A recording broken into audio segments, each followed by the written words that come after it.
आजकाल आपल्याला स्त्रियांमध्ये PCOS हे फार कॉमनली बघायला मिळतं.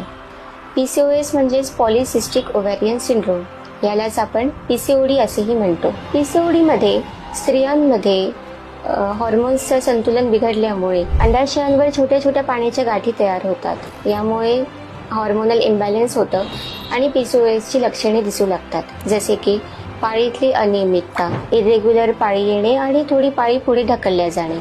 परत वजन वाढणे. काही स्त्रियांमध्ये कितीही प्रयत्न करूनही वजन कमी होत नाही.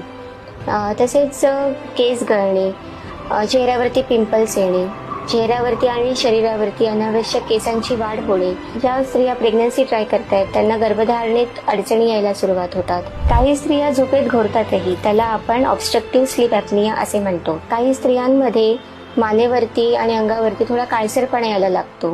मानेवरच्या काळसरपणामध्ये सोबतच त्याच्यासोबत स्किन टॅग तयार होतात, ज्याला आपण अकॅन्थोसिस नायग्रन्स म्हणतो.